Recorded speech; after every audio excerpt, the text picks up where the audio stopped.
अच्छा लगता है। सोने कल सुमदिरा भरी साधु निंदा सोए,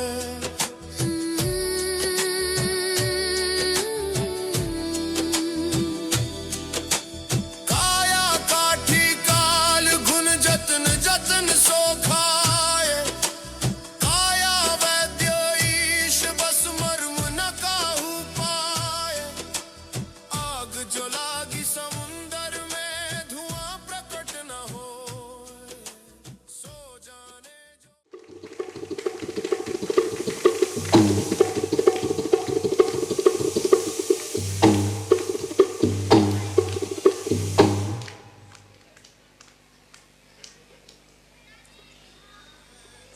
कोई गुरु कोई चेला,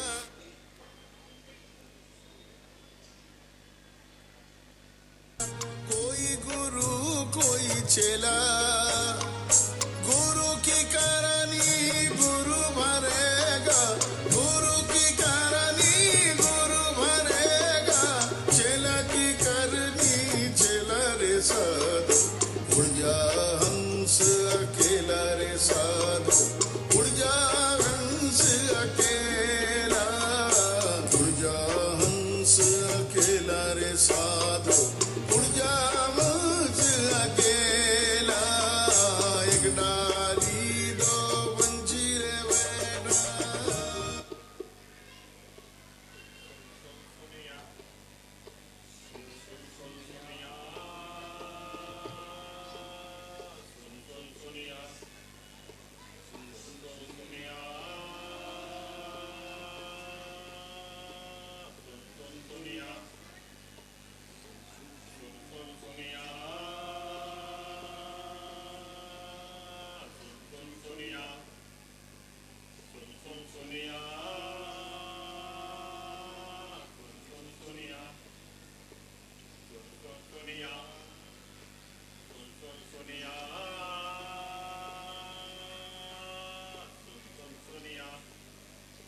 छह फुट के तख्त पे लेटा मैं चीखे मार रहा हूँ।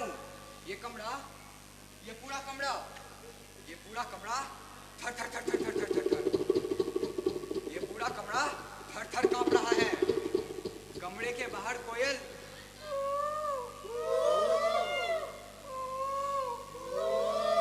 कमरे के बाहर कोयल कर्कश ध्वनि में ऊपर सवेरा ढूंढ रही है। कमरे के अंदर सच सच कौन? सुन सुनिया, सुन सुन सुनिया, सुन सुन सुनिया, सुन सुनिया, सुन सुनिया, सुन सुनिया। कमरे के अंदर सुन सुनिया मेरा टिफिन और मैं अपनी चीखों में अपना फन ढूंढ रहा हूँ। टन, दूर उस टावर पर उस घड़ी में 4 बज गए। 4 बेताल सितार लिए मेरे कमरे में आए।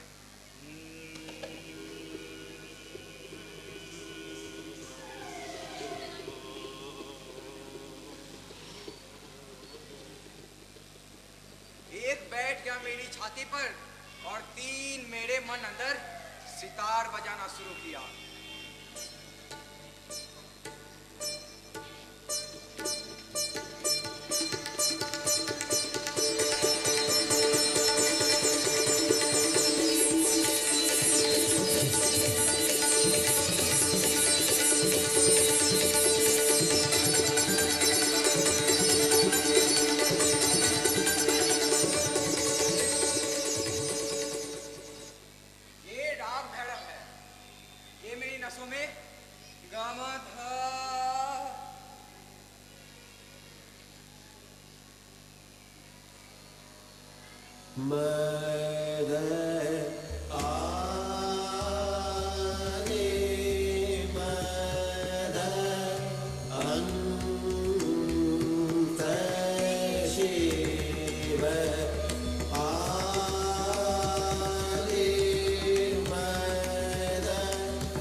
गंभीर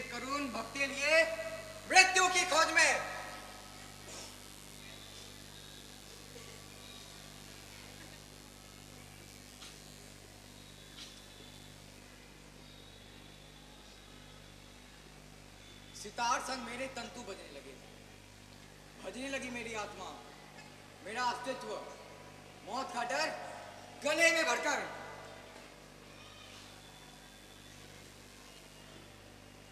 शांत रुदन, सफेद सुबह,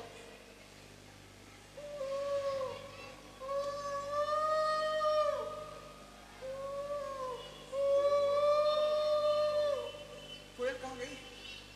कोयल, कोयल, आपको पता है कोयल कहाँ गई? आपको पता है? बेताल, बेताल कहाँ गए? सुसुनिया, मेरा सुसुनिया कहाँ गया? सुसुनिया, सुसुनिया, सुसुनिया, मेरा तख्त कहाँ गया? सुसुनिया, सुसुनिया, मेरा सर उस धौल कपड़िया की गोद में, उसने खोदा खोदा खोदा खोदा, निकाला मेरा सर, मन निचोड़ा, रौंदा मेरा मन, घुंघरू बांध मेरे दांतों के देह पर नृत्य करने लगा। उसने बोला, हे लघु मानव, मैं थूकता हूं तुम पर, मैं थूकता हूं तुम्हारी सभ्यता पर। पर मैं तो मानव था ही नहीं, ना हूं। मानवता अहंकार का पर्याय है, ये मुझे कोयल ने कहा था। तो मैं हूं कौन? अहंकारग्रस्त रोगी या कोई भोगी जो भोग बनकर चला गया? सुन सुन सुनिया, सुन सुनिया, सुन सुनिया।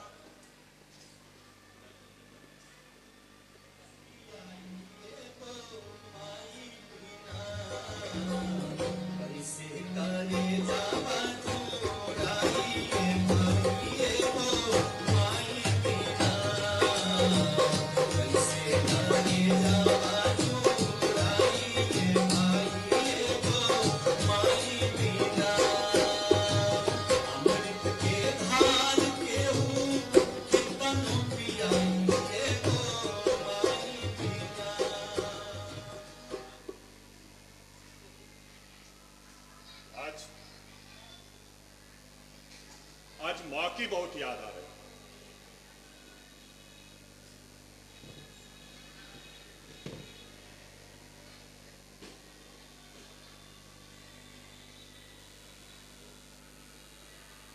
मैं रहा होऊंगा कोई 5 साल का, जब मैं अपने बापू के कंधे पर बैठ करके कीर्तन मंडली में जाता था, तो लोग वहां पर मुझे देखते ही कहते थे कि देखो देखो ढोलकिया का बेटा आ गया। कोई मेरा गाल छूता था, कोई मुझे पुचकारता था, और कोई मुझे ऐसे पकड़ करके चूमने लगता था। कितना अच्छा लगता था। मुझे पता नहीं था कि लोग मेरे साथ ऐसा क्यों करते हैं, और ना आज भी पता, लेकिन बहुत अच्छा लगता था। और फिर जब मैं बापू के साथ उधर दूर खेत में गैया चराने जाता, तो मैं भैंस की पीठ पर बैठा अपने आप को बादशाह समझता था, और मेरे बापू पीछे पीछे यूं कंधे पर डंडा लिए आगे बढ़ते थे और जोरदार तान में गाते थे, पिया पिया रटता पियारी भैले दहिया, लोग कहेला पिंडारो, गौआ के लोग मरमियों न जान ले, बैल गवनावा मोर। और फिर वहां से जानवर को लिए जब उधर दूर नदी के पास जाता, और जानवर नदी में छपाक छपाक की आवाजें करती, तो मेरे बापूजी वहां किनारे पर बैठ करके कजरी की तान छेड़ते थे। चिरई कब देबू दर्शनवा, बीतल मास सवनवाना, चिरई कब देबू दर्शनवा, बीतल मास सवनवाना, सावन बीता भादो बीता, सावन भी।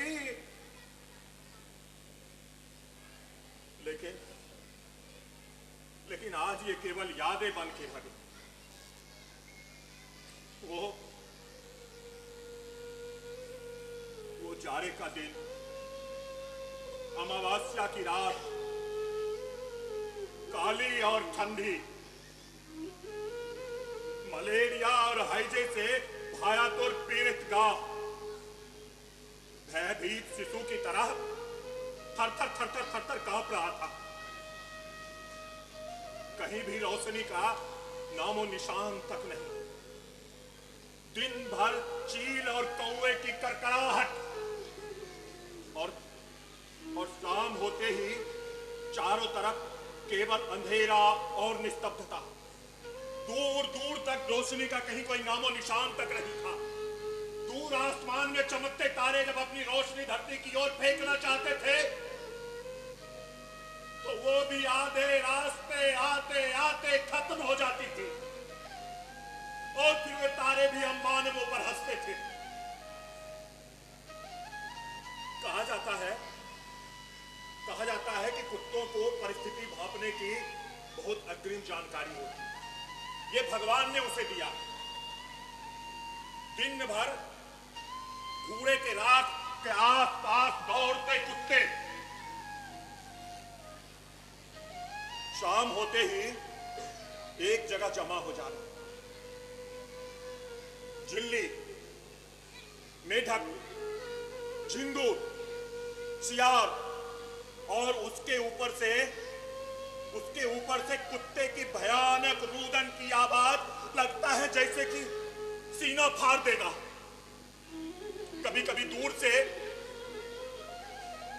किसी झोपड़ी से, हे ईश्वर, ये तूने क्या किया? हे भगवान, ये तूने क्या किया? जैसी आवाजें आती हैं। कभी कभी उस झोपड़ी से बच्चे के रोने की आवाज आती है तो लगता है उसके मुंह को चुप दबा दिया जाता। इतना भयातुर मंजर। पता नहीं गांव का एक भी बंदा बचेगा या नहीं। लेकिन इस सब के बीच शाम से लेकर के सुबह तक लगातार एक पतली सी ढोलक की आवाज बजती रही, और लगता है कि वो धा धिन धिन धा धा धिन धिन धा की आवाज पूरे गांव में जीवन की एक नई रोशनी सी कह रही हो, हमें बहादुर जीना होगा, हमें आगे बढ़ना होगा, हमें जीवन के लिए दौड़ना होगा, हमें जीवन के लिए उठना होगा। और ये ढोलक की आवाज किसी और की नहीं, पहलवान लुट्टन सिंह के ढोलक की आवाज थी।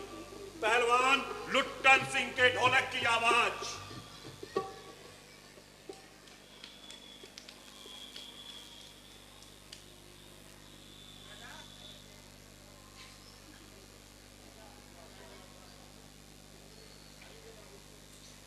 माहौल में डर है, हवा में जहर है, घर में सब बंद है, रास्ते बस चंद हैं। कब क्या हो जाए, कहां किसे खबर है।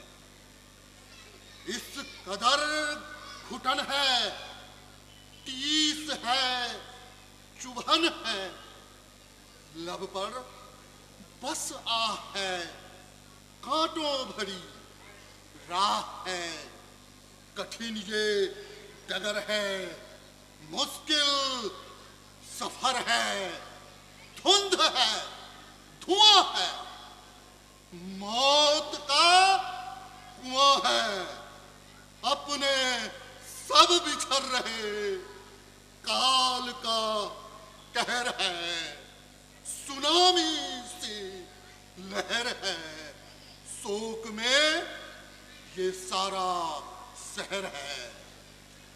थमेगा आंधियों का दौर, यही मिलेगी सबको ठार। आस के दीपक से ही मिटेगी क्रूर कालिमा, आएगी फिर से लालिमा।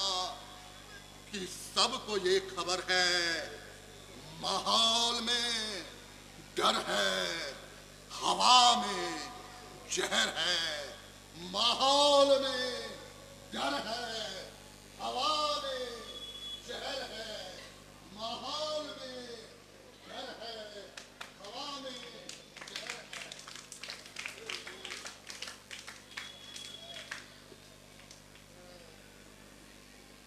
लुट्टन सिंह को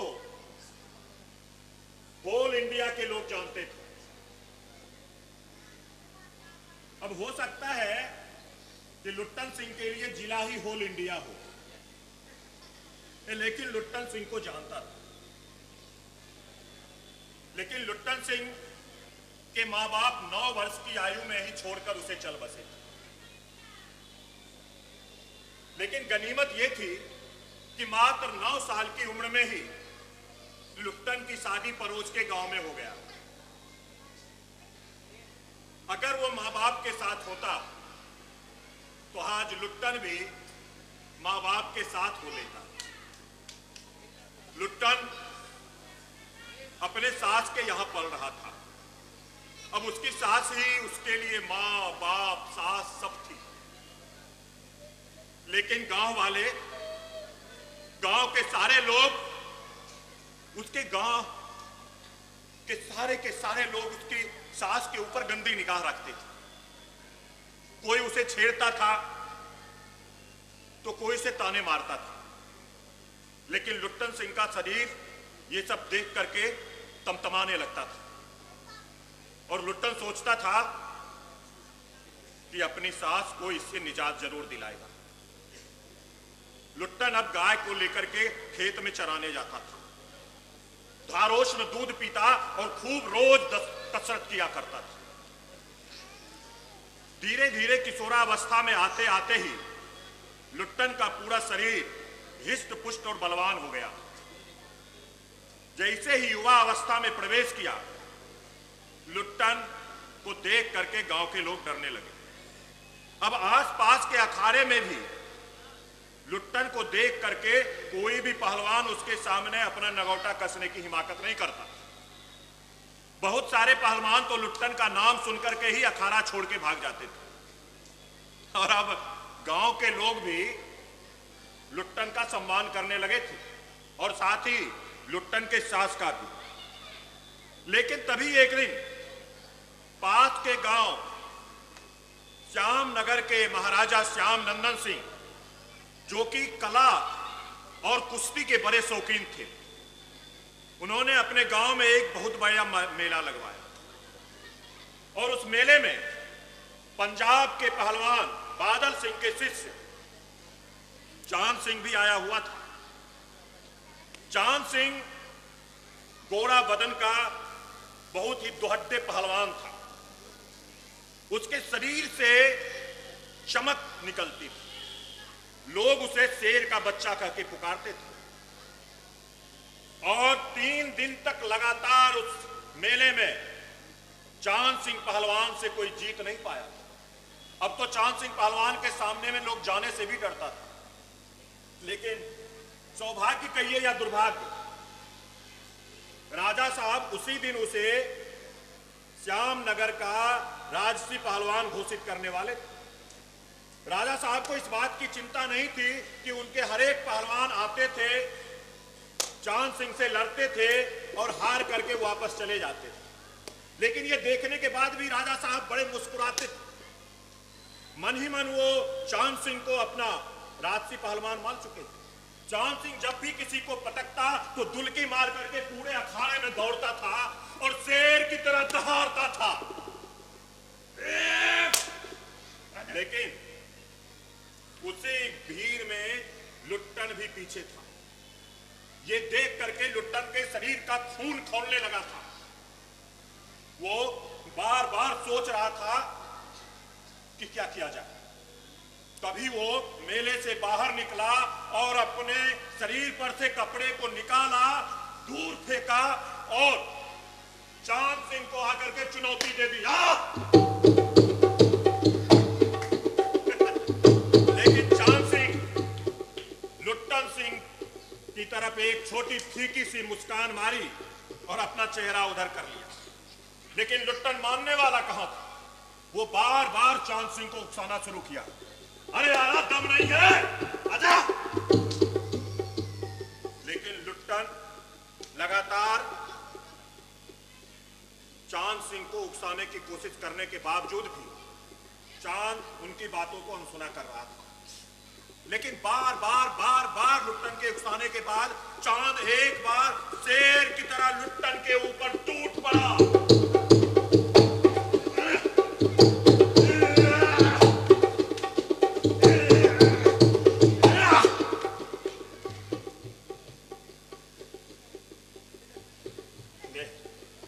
एक छोटी सी गिरंत ने लुट्टन को चांद के ताकत का अंदाजा दे दिया।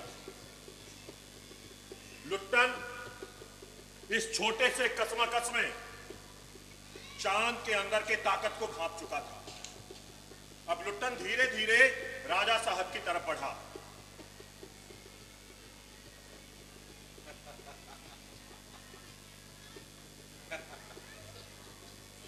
ये लो 20 रुपए, जाओ अपने परिवार के साथ घर में आनंद मनाओ।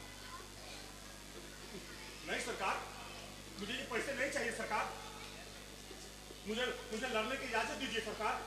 और अगर इजाजत नहीं दीजिएगा ना सरकार तो मैं यहाँ इस पत्थर पर सर पटक पटक कर मर जाऊंगा सरकार। मुझे लड़ना है सरकार। वो सही है, चला है शेर के बच्चे से लड़ने। सरकार आप समझा रहे हैं, तुम्हें समझ नहीं आ रहा। ठीक है, इसे एक बार इस मुकाबला में शामिल होने का मौका देना चाहिए। सरकार ठीक है, जाओ। लुट्टन को मनमानी मुराद मिल गई थी। लुट्टन राजा साहब से इजाजत लेकर के अपने पूरे ताकत को एक जगह किया और चांद सिंह पर टूट पड़ा।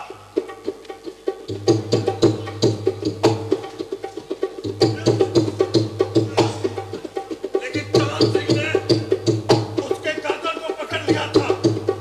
लुट्टन की दोनों आंखें गोटी की तरह बाहर आ रही थी।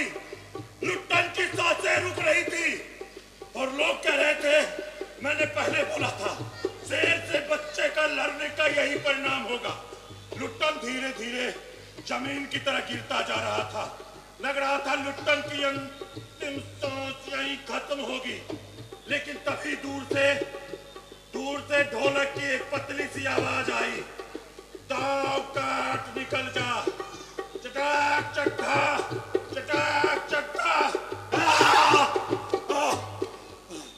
पहले ही बोला था मत लड़ शेर के बच्चे से, मरेगा। कोई कहता कि पहले ही बोला था मतलब, कोई कहता था कि मैं जानता था साला मरेगा। लेकिन लुट्टन कहाँ मानने वाला था। लुट्टन एक बार फिर से अपने पूरे ताकत को अपने शरीर के अंदर समेटा और फिर से चांद सिंह पर टूट गया।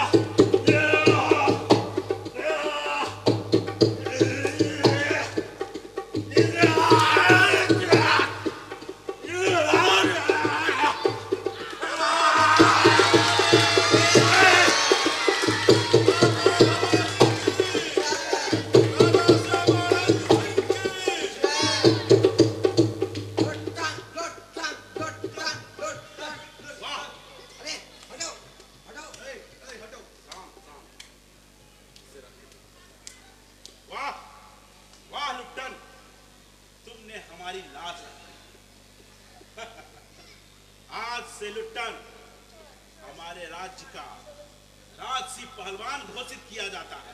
राजा श्यामानंद सिंह की जय, वो माता भवानी की जय, राजा श्यामानंद सिंह की जय। एक तरफ राजा श्यामानंद सिंह की जयकार गूंज रही थी।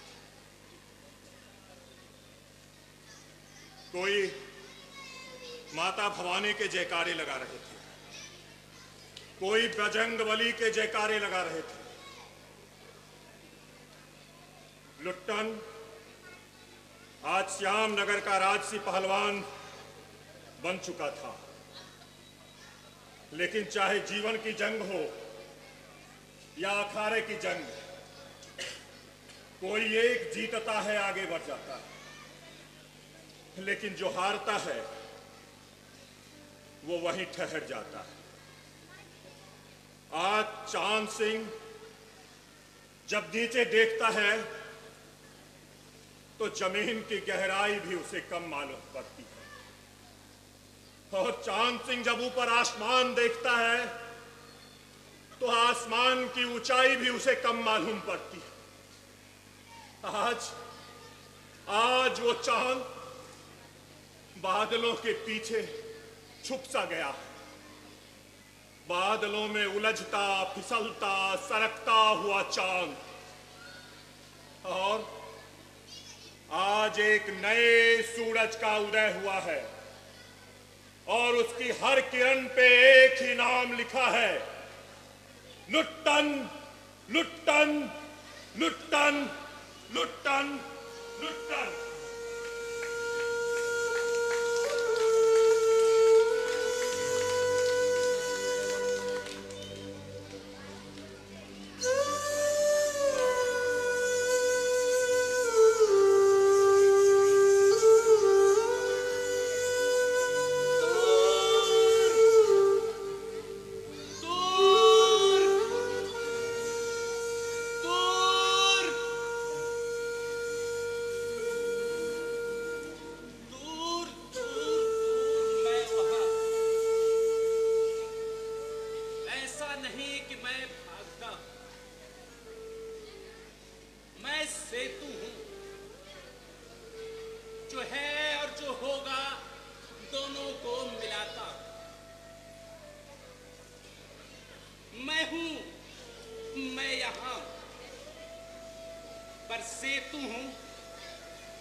वह जो मिट्टी गोरता है,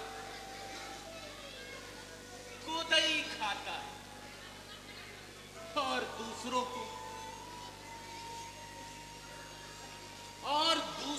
को गेहूं खिलाता है, मैं उसकी साधना हूं। वह जो मिट्टी कोरता है, मरैये में रहता है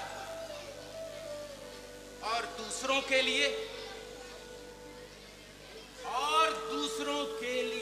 महल बनाता, उसकी मैं आस्था। वह जो कज्जल पुते खानों में उतरता है, पर चमाचम विमानों को आकाश में उड़ाता है, वह जो नंगे बदन दम साथ पानी में उतरता है और बाजार के लिए पानीदार मोती निकाल लाता है।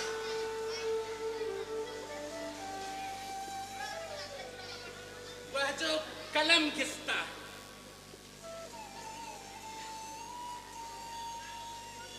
वह जो चाकरी करता है पर सरकार चलाता है, उसकी मैं व्यथा हूं मैं उसकी। दूर दूर दूर मैं वहां,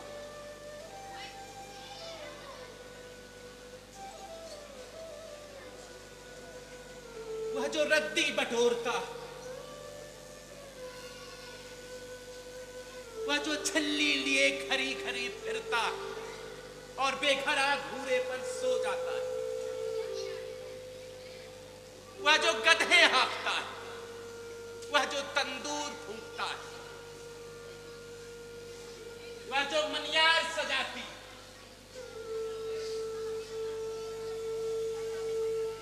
चूड़ियों की पोटली लिए गली गली झांकती है,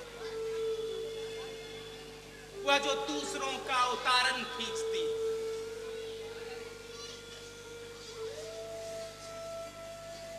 वह जो धौंकनी फूंकता है, वह जो कलई गलाता है, वह जो रेरी ठेलता है, वह जो मिट्टी लेपता है, बासन मांगता है, ईंटें उछालता है, वह जो रुई धुनता है, कलई गलाता है, वह जो खटिया बुनता है, और वह जो मशक से सरक सीखता है, वह जो रिक्शे पे अपना प्रतिरूप लादे गली गली खींचता है, वह जो भी जहां भी पिसता है पर हारता नहीं, ना ही मरता है। अभिजित श्रमरत मानव, कम कर श्रम कर शिल्पी सृष्टा, उसकी मैं कथा हूं मैं उसकी। दूर दूर दूर मैं वहां, ऐसा नहीं कि मैं भागता हूं, मैं सेतु हूं, जो है और जो होगा दोनों को मिलाने वाला सेतु। मैं दूर हूं तो ऐसा नहीं कि मैं यहां नहीं हूं, मैं सेतु हूं, जो है और जो होगा दोनों को मिलाने वाला सेतु। मैं आस्था हूं तो निरंतर उठते रहने की शक्ति हूं, मैं व्यथा हूं तो मुक्ति का श्वास हूं, मैं गाथा हूं तो मानव का अलिखित इतिहास हूं, मैं साधना हूं तो प्रयत्न में कभी शिथिल ना होने का निश्चय हूं, मैं वो संघर्ष हूं जिससे विश्राम नहीं, और जो मेरा कर्म है, और जो मेरा कर्म है उसमें रत्ती भर संशय का नाम नहीं। वह मुझे मेरी सांस सा, वह मेरी सांस सा अपना पहचाना है, और घृणा से मुझे रत्ती भर काम नहीं। मैंने कभी डर नहीं जाना, मैं हारा मैं जीता, लेकिन मैंने कभी डर नहीं जाना।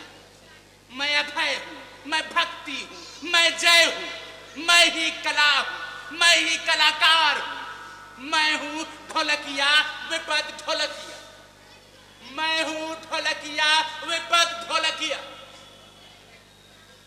दूर दूर दूर मैं सेतु,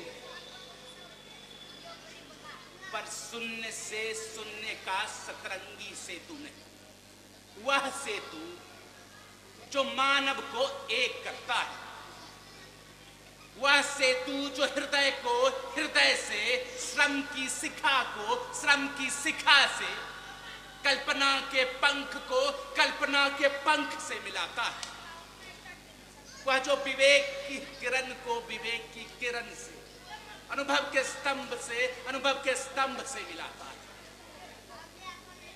जो मानव को एक करता है, और समूह का अनुभव जिसकी महराबें हैं,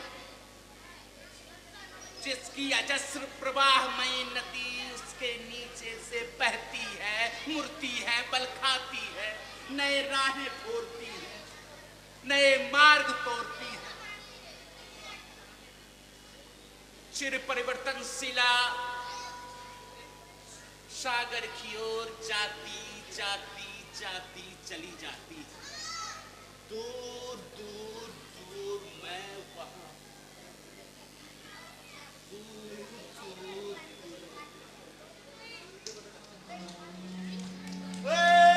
लक्ष्मीया,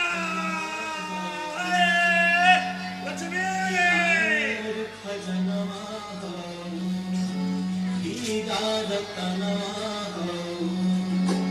सच का हतानी हमर, सच का हतानी हमर, दिल के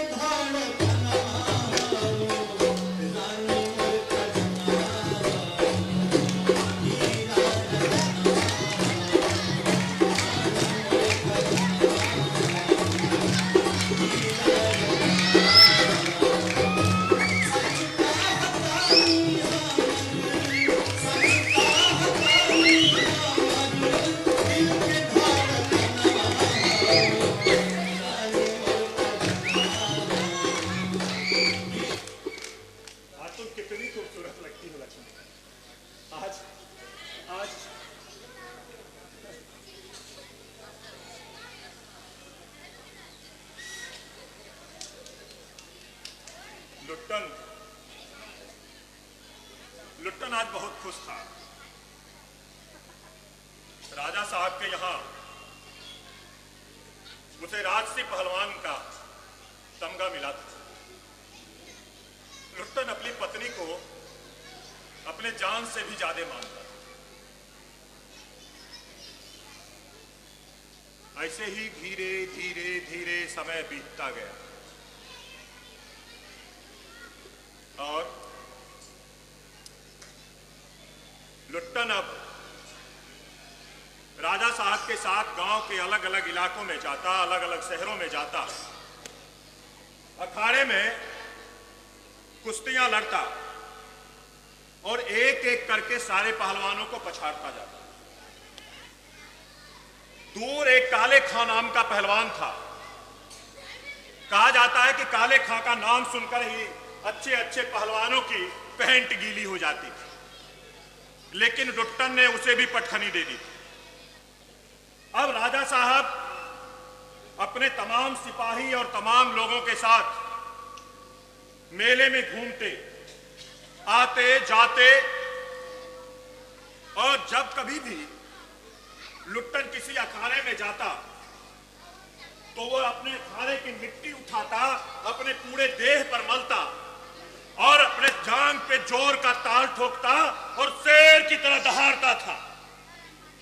कोई भी लुट्टन को उकसाने की साहस नहीं करता और ना ही कोई लुट्टन के सामने आने की ताकत रखता था। और अगर किसी ने उसे चैलेंज कर भी दिया तो राजा साहब लुट्टन को लड़ने की इजाजत नहीं देते थे। अब लुट्टन क्या करता कि राजा साहब के साथ केवल घूमता और लंबा सा चोगा पहन के यूं शेर की तरह मेले में घूमता रहता था।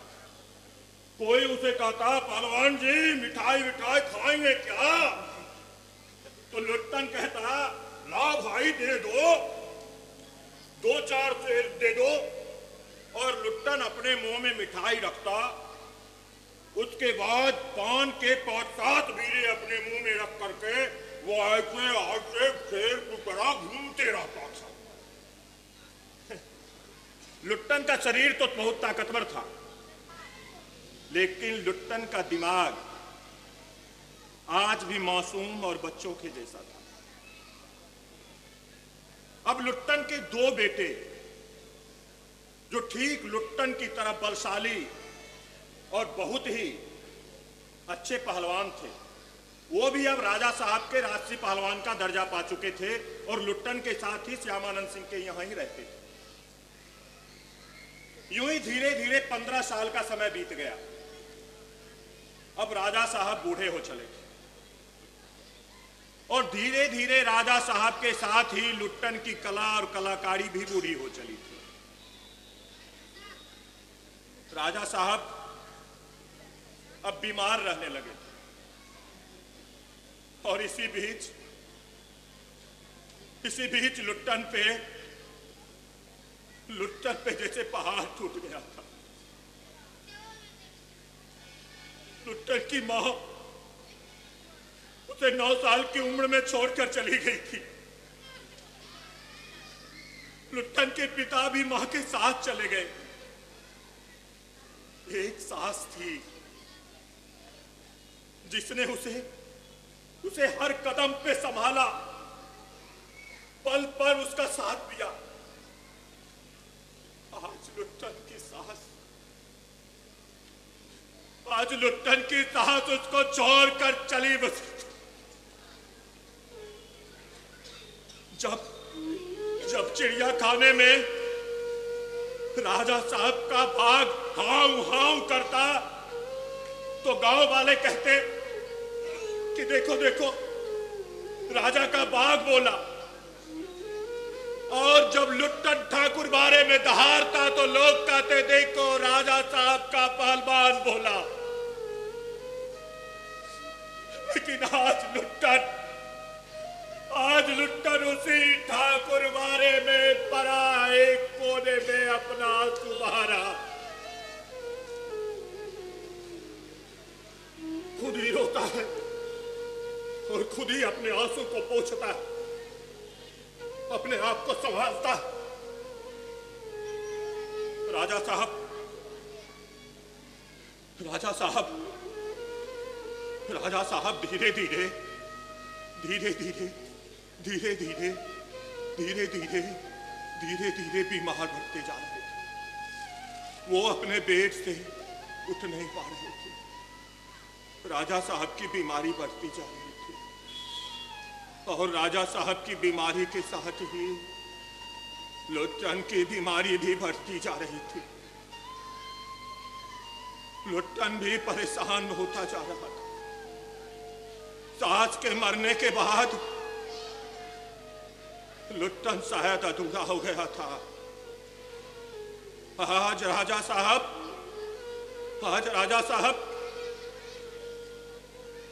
उठ नहीं पा रहे हैं। आज राज दरबार का काम राजा साहब का इकलौता बेटा जो विदेश में पला बढ़ा रहा वो संभालने लगा है। आज श्याम नगर के राज दरबार में पश्चिमी संस्कृति ने अपना पैर पसार लिया है। आज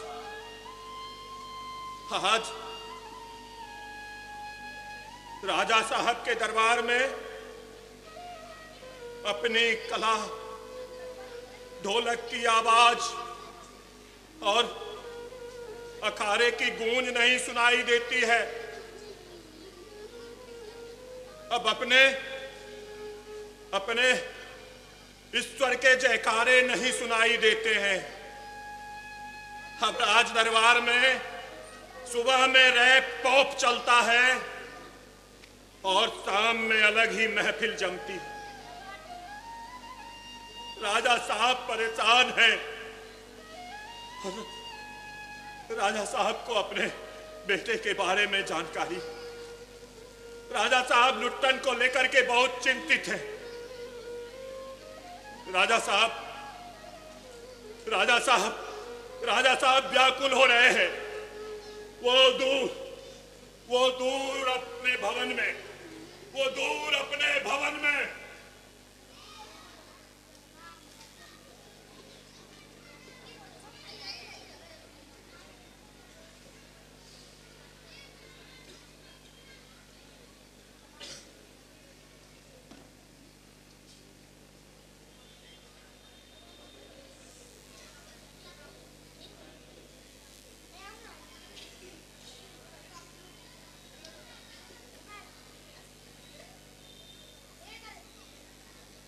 सागर ने कहा, चुप रहो।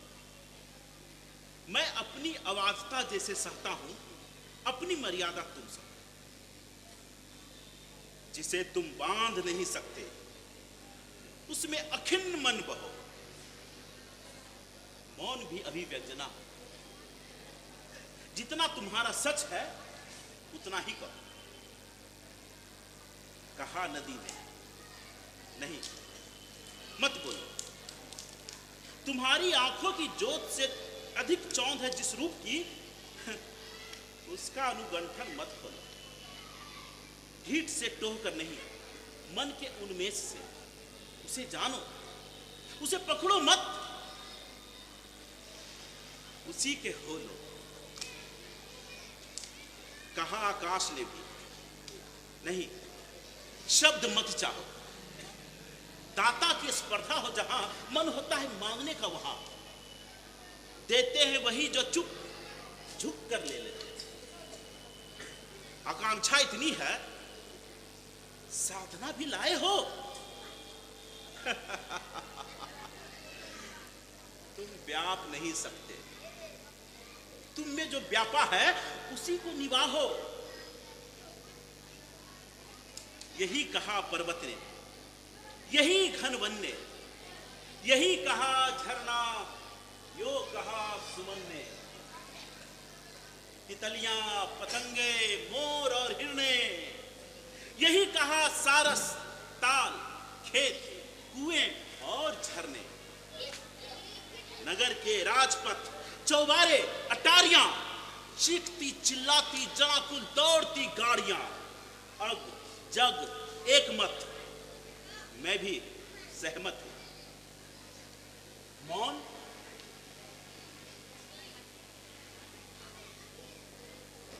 नत हो, तब कहता है तू, अरे तुम मेरे हो। वन कहता है तुम मेरे मित्र हो। नदी का उलाहना है, नहीं नहीं नहीं नहीं, तुम मुझे भूल जाओगे। भीड़ भरे राजपथ का तुम बड़े विचित्र हो। सभी अस्पष्ट समवेत को अर्थ देता कहता है नभ। मैंने प्राण तुम्हें दिए हैं, आकार तुम्हें दिया है, भले मैं शून्य हूं। हम सब कुछ तुम्हारा अपना, सब कुछ तुम्ही को सौंपते हैं अनुक्षण। अरे ओ क्षुद्रवान, और तुम हमें अपनी एक वाणी भी नहीं सौंप सकते। तो लो मैं सौंपता हूं तुम्हें अपने आप को। सागर ने कहा चुप रहो, अपनी अवार्ता जैसे मैं सहता हूं, अपनी मर्यादा।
जिस तनी रस्सी पर मैं नाचता हूं वो दो खंभों के बीच है।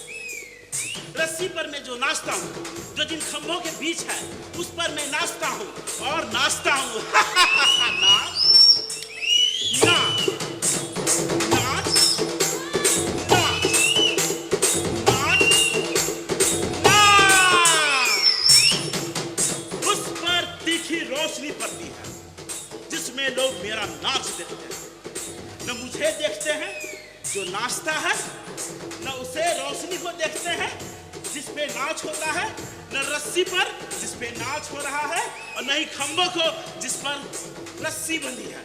लोग देखते हैं तो देखते हैं सिर्फ और सिर्फ नाच।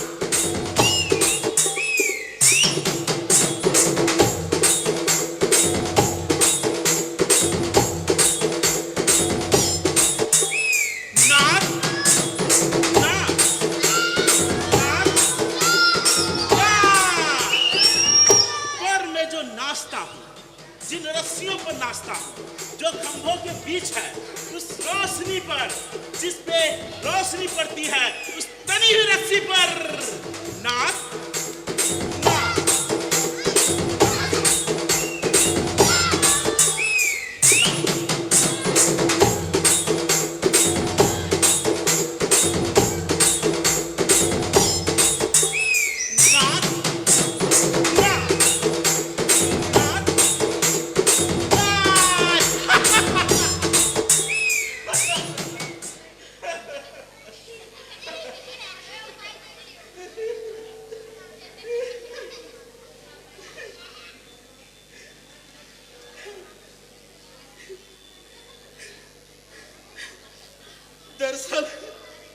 दरअसल मैं नाचता नहीं हूं, बल्कि इस खंभे से उस खंभे तक बेवजह दौड़ता हूं।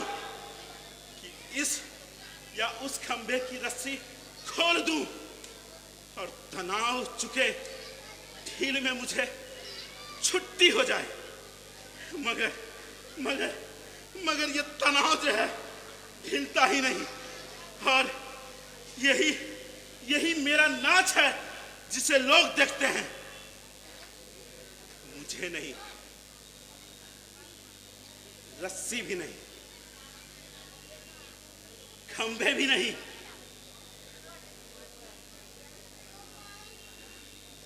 रोशनी भी नहीं, और मेरा तनाव भी नहीं। लोग देखते हैं तो देखते हैं सिर्फ और सिर्फ मेरा नाच।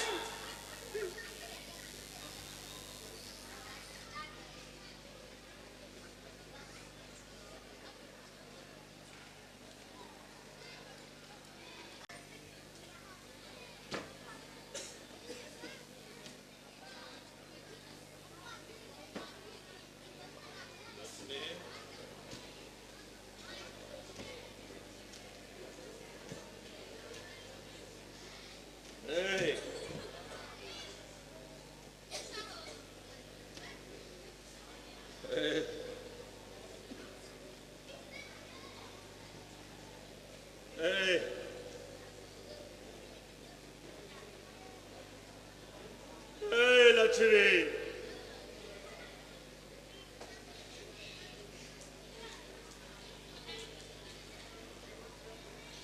तो कहती थी, तो कहती थी कि मैं ताउम्र तुम्हारा साथ निभाऊंगा। ये क्या किया तूने?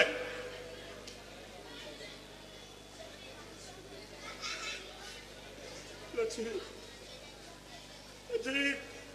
ये किया क्या तूने?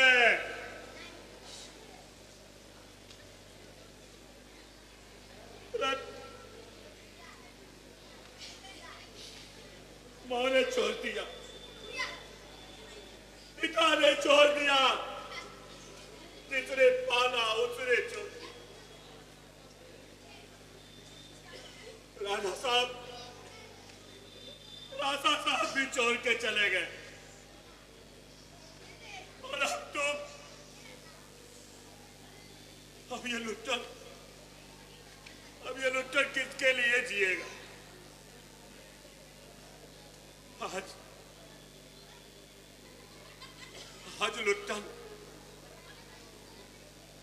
आज लुट्टन बिल्कुल अकेला हो गया। एक कलाकार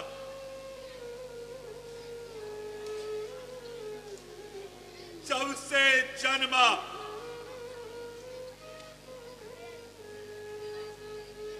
विपदा में ही, जब छोटा था तो मैया कहती थी कि कर्म प्रधान विश्वकारी राखा, जो जस कर हिताई सौ पल चाखा। क्या एक कलाकार के लिए ये चौपाई लागू नहीं होती है क्या? हाँ?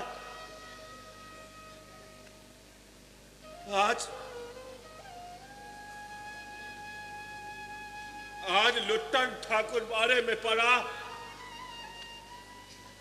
यही सोच रहा है लुट्टन। और उधर राजा साहब का बेटा अपने मुंशी के साथ दरबार में एक ढोलकिया, एक कलाकार, एक पहलवान का पानी निकाला। हुजूर, बगीचे का हिसाब तो है कुल मिलाकर 20,000 है, और राजबाड़े का हिसाब कुल मिलाकर लगभग 1 लाख के करीब है हुजूर। अच्छा मुंशी, जरा ये बताओ पहलवानों पर महीने का कितने का खर्च आता है? हुजूर 20 से 25 हजार के करीब। 20 से 25,000। जी हुजूर। तो ऐसा करते हैं कि जो पैसे इन पहलवानों पर लगता है उसके कुछ घोड़े खरीद लो। जी हुजूर। और उन्हें रेस के लिए तैयार करो। जी हुजूर। निकालो उन लोगों को। आज ही निकाल दिया जाए हुजूर। अभी निकालो। जी हुजूर। तीनों बाप बेटे, काम के न काज के, दुश्मन अनाज के। निकालो। जी हुजूर।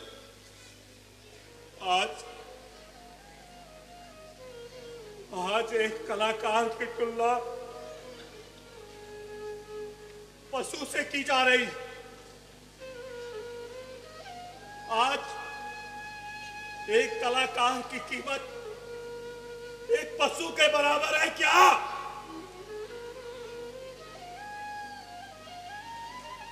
आज कलाकार को निकाल के घोड़े खरीदे जा रहे हैं।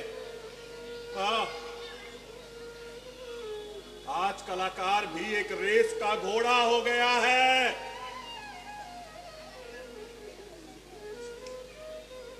राजा साहब ये जानते थे और ये सोच सोच के मर गए, और उन्हीं के साथ मर गई हमारी परंपराएं, उन्हीं के साथ मर गई ये कलाएं।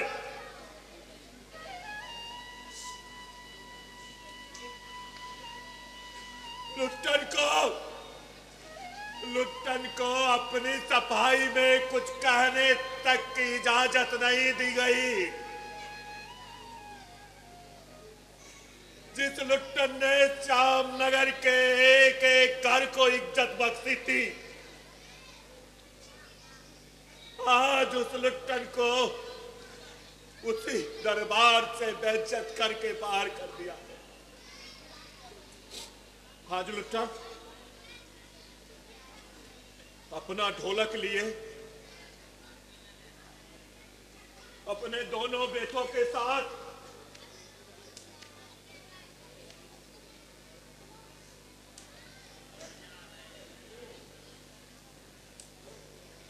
एक बार फिर से अपने गांव की तरफ लौट चला था।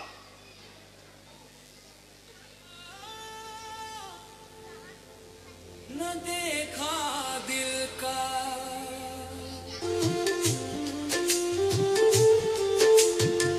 बिल्ली देखी बगुला देखा सर्प जो देखा दिल का। बिल्ली देखी बगुला देखा सर्प जो देखा दिल का। ऊपर ऊपर सुंदर लागे भीतर गोला पत्थर का। सुंदर लागे भीतर गोला पत्थर का। अरे कोई सफाना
देह की एक भाषा होती, पीरा की भी अपनी एक भाषा होती। हम सब, जी हाँ आप सब भी, आप भी और आप भी अपनी अपनी भाषाएं भूलते जा रहे हैं। कलाकार याद रखता है, जितना रख पाता है। कलाकार की दुनिया में हम वह नहीं होते जो अपनी दुनिया में होते। हमारी दुनिया का सबसे अमीर आदमी वहां फतेहाल नजर आ सकता है। भीड़ से हरदम घिरे रहने वाले वहां ऐसे होंगे जैसे निर्जन में रहते हो। खूब चमकने वाली चीज से गिरता है लगातार अंधकार। खूब चमकने वाली चीज से गिरता है लगातार अंधकार। खूब चमकने वाली चीज से गिरता है लगातार लगातार लगातार अंधकार।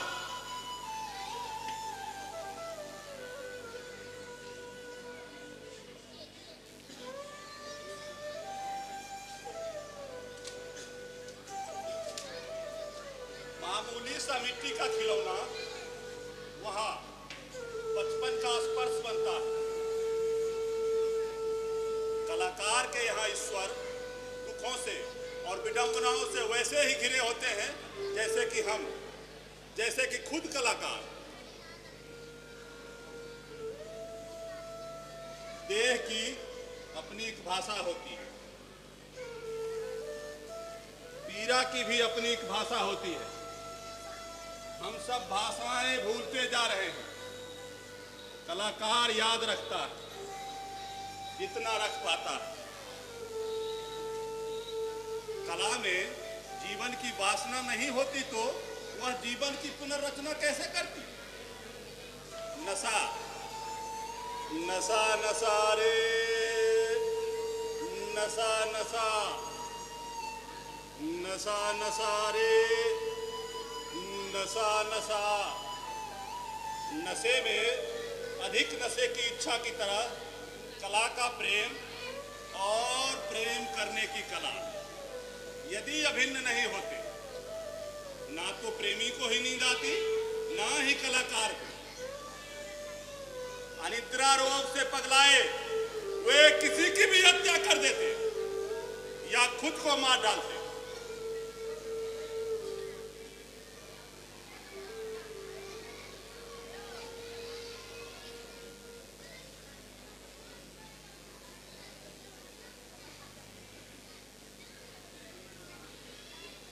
नहीं, इस सब से इतनी जल्दी मुक्ति संभव होती तो किसी अपरिचित सी स्त्री के प्रति समर्पित होने की क्या जरूरत होती? यदि अतृप्ति ही इसका दूसरा रूप है तो भूख प्यास में भी यह ससुरी रचना कैसे होती? जीवन की वासना को सीधी दर सीधी स्थूल बोझ की तरह कला की अट्टालिका पर चढ़ाते हुए हम रोज नई नई आसक्तियों से छलनी हो जाते हैं। दूसरे के जले और खुद के जलने के चिन्ह अपनी देह पर देखते हुए फफोलों को अपनी कीर्तियों का रूप देते हुए हम सौ शरीर अपनी पापी आत्मा को कला के स्वर्ग में ले जाते हैं। यदि कला के जीवन में नरक का विधान होता तो हम वासना के शीर्ष पर पहुंचकर यह अनंत पुराण कैसे भरते? यह अनंत पुराण कैसे भरते? यह अनंत पुराण कैसे भरते? देह की अपनी एक भाषा होती है, पीड़ा की भी अपनी एक भाषा होती है। हम सब, जी हाँ आप सब भी, आप भी और आप भी अपनी अपनी भाषाएं भूलते जा रहे हैं। कलाकार याद रखता है जितना रख पाता है। देह की अपनी भाषा होती है। जाति भी अपनी भाषा होती।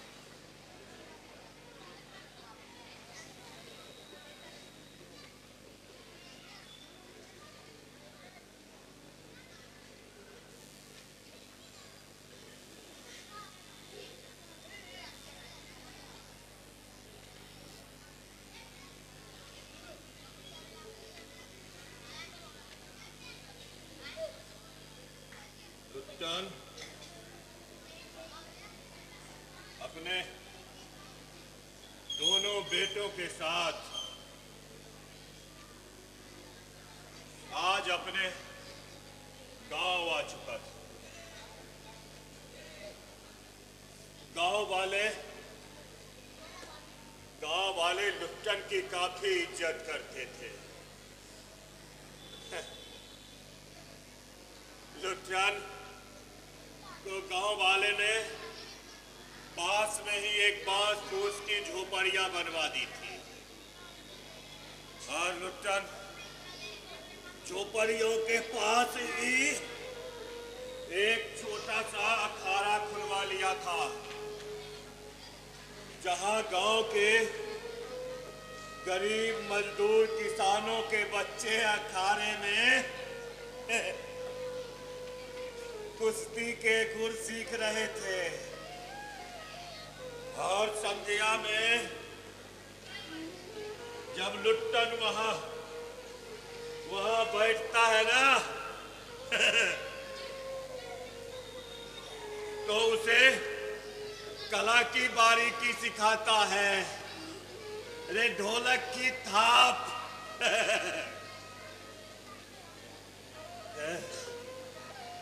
एक कलाकार कर भी क्या सकता है। अग जग मग एक मत। आज एक कलाकार बस अपने घरों में पड़ा है। कल ही नहीं आज भी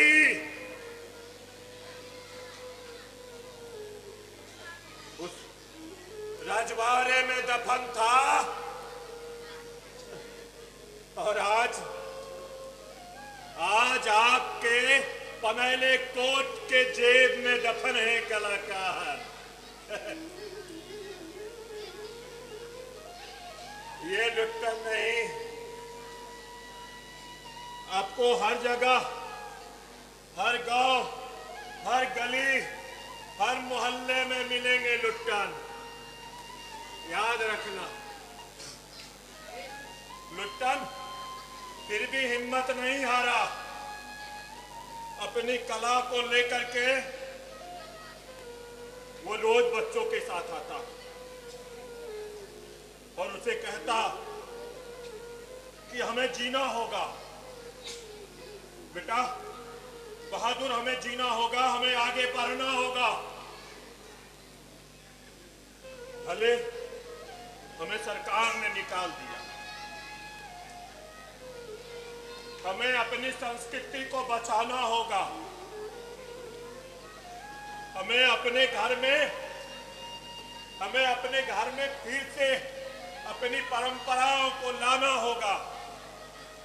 और यही सोचकर लुट्टन दिन भर कभी अखाड़े की तरफ जाता, कभी चिड़ियों को दाने डालता और फिर कभी दूर रास्ते की तरफ जाता था और देखता रहता उसका बेटा आ रहा है कि नहीं, क्योंकि एक एक करके गांव के सारे बच्चे अखाड़े छोड़ कर चले गए।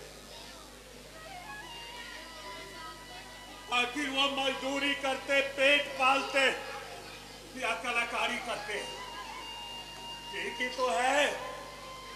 अपने पेट के लिए उन्होंने कला छोड़ दी, संस्कृति छोड़ दी, अपनी परंपराएं छोड़ दी। लुट्टन रोज अपना ढोलक लिए शाम को अपने बेटे की राह देखता था कि कब वो आए और वो उसे लेकर के अखाड़े में चला जाए। और उसे अखाड़े का दाव और जीवन का भी दाव दोनों सिखाए। आज उधर लुट्टन का दोनों बेटा काम करके लौटा है।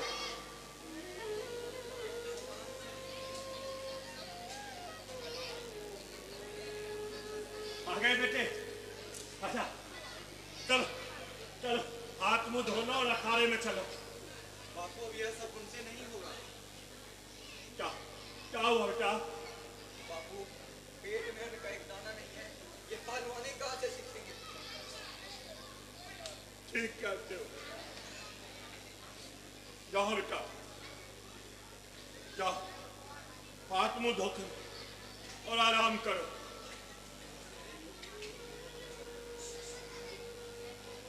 ठीक ही तो कहता है, अरे पेट में अन्न का एक दाना नहीं है। कहां से ये सीखेंगे पहलवानी? और क्यों बजाएंगे ये ढोलक? क्यों गाएंगे ये तराने? क्यों उठाएंगे अपने परंपराओं को? अरे आपकी ही तो चौपाइयां कहती है ना, भूखे भजन न हो ये गोपाला, ले लो अपनी कंठी माला। और आज ये कला है, पूरे कलाकार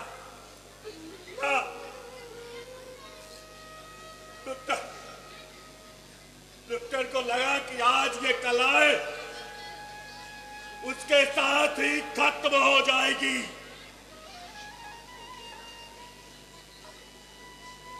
लुट्टन हारता हुआ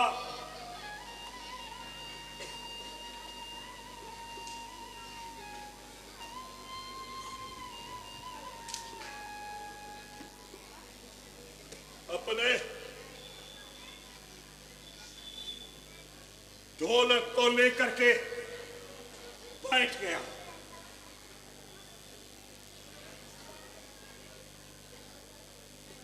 ऐसे ही उसका समय बीतने लगा। लुट्टन का एक एक दिन उसकी कला के खात्मे की तरफ बढ़ती जा रही थी और बढ़ती जा रही थी संस्कृति के ऊपर कुठाराघात। लुट्टन और गांव वाले दुखी मन रोज सोते थे और धीरे धीरे धीरे एक दिन पूरे गांव में फिर से हैजे और मलेरिया का प्रकोप जाग गया।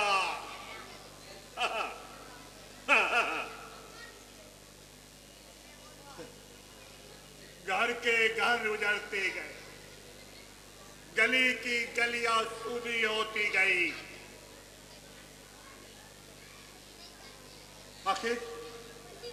आखिर स्वयं लुट्टन का परिवार भी कब तक बच पाता?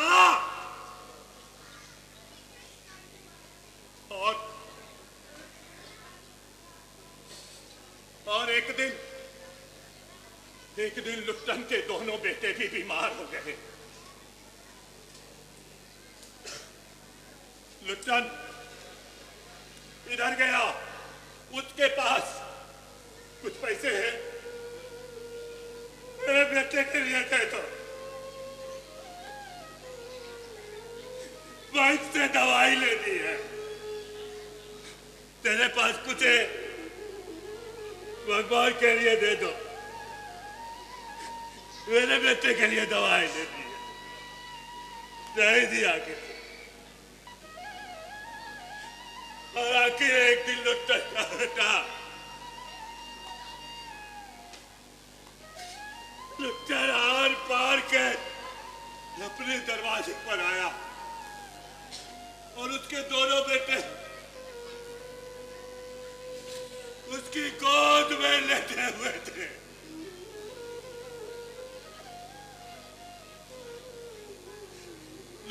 कभी अपने बड़े बेटे को सहलाता, उसके पीठों को सहलाता, उसके देह को सहलाता, उसके चेहरे को छूता, तो कभी छोटे को।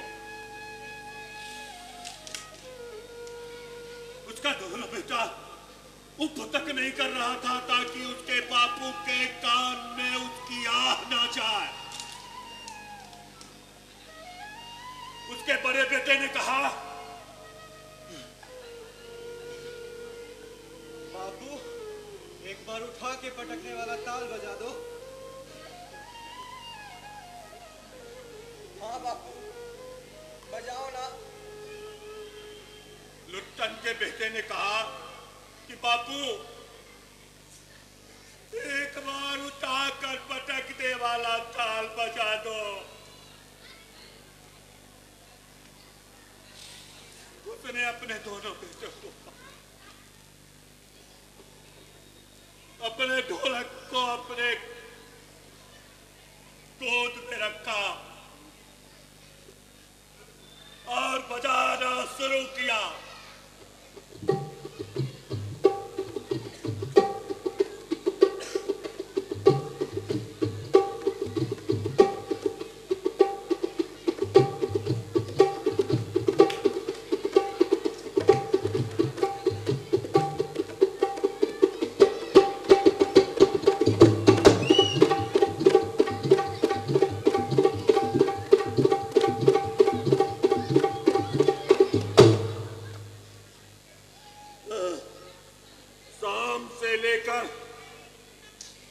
सुबह तक ढोलक की ताल लगातार बजती रही और जब सुबह हुई, लुट्टन का बड़ा बेटा अपने जूतों से मिट्टी को नोचे हुए था और उसके छोटे बेटे की उंगलियां मिट्टी में गथी हुई थी। लुट्टन का दोनों बेटा दवा के बिना मर चुका था।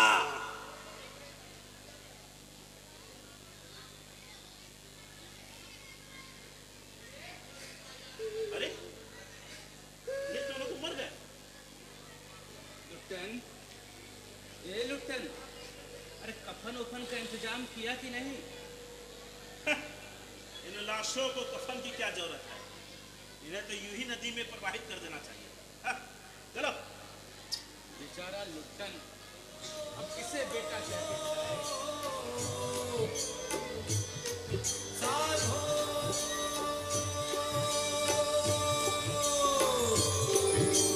साधो ये मुर्दों का गाँव, ये मुर्दों का गाँव। साधो ये मुर्दों का गाँव, ये मुर्दों का गाँव। आज लुट्टन को और उसके बेटे को कफन भी नसीब नहीं हुआ, लेकिन लुट्टन आज रोया नहीं। आज उसे यकीन हो गया, कल हमारी लोक परंपराओं को कोई कफन देने वाला भी नहीं मिलेगा। नहीं मिलेगा कोई हमारी लोक परंपरा को कफन देने वाला।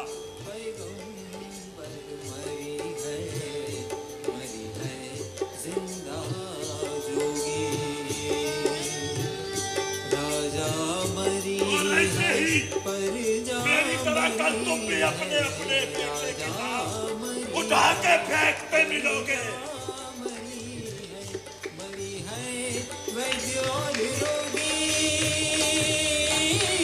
साधो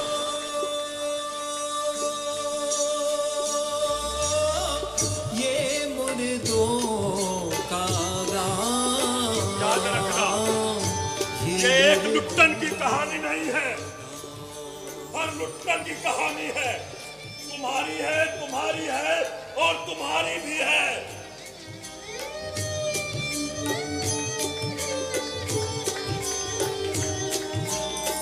चंदा मरी है, सूरज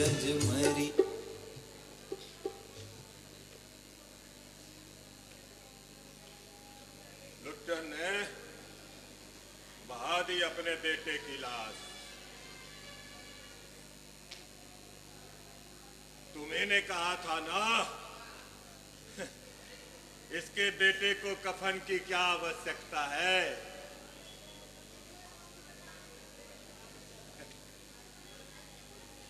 आज लुट्टन अपने आप को समेट लिया। उसे पता है आने वाले दिनों में हमारे हर एक घर से एक लुट्टन पैदा होगा।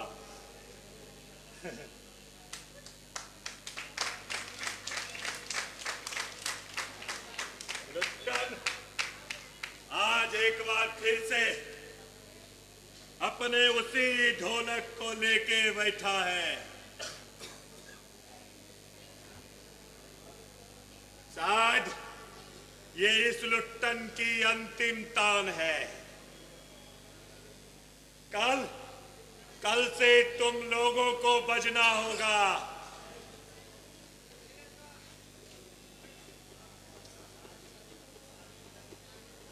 आज लुट्टन शाम से ही अपना ढोलक बजाना शुरू किया।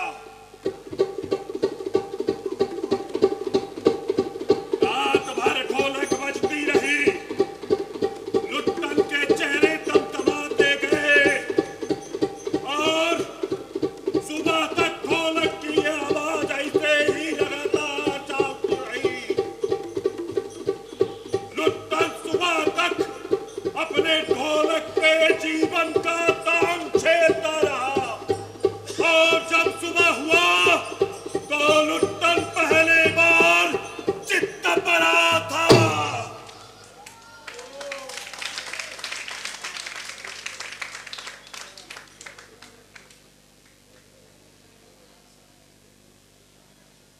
मेरे उस्ताद कहा करते थे, जब भी मैं मरूं तो मुझे चिता पे चित मत लगाना, क्योंकि मैं अपनी जिंदगी में कभी चित नहीं हुआ। इसका अर्थ यह था कि मैं अपनी जिंदगी में कभी हारा नहीं, तो मुझे चिता पे हमेशा पेट के बल लेटाना। एक बात और, मेरी चिता पे आग देने से पहले एक बार ढोलक जरूर बजाना।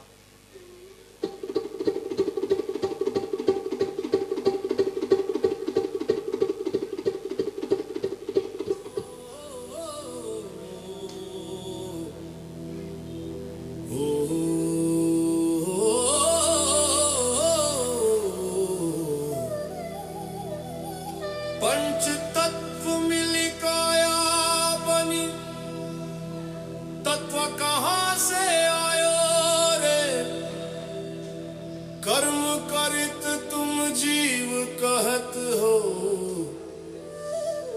काहे करे अभिमान रे।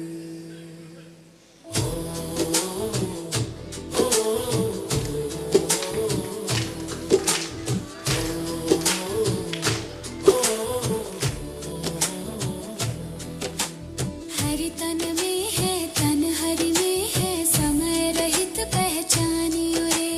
कहे कबीर सुनो भाई साधो, अंतिम तत्व में मिल जानियो रे।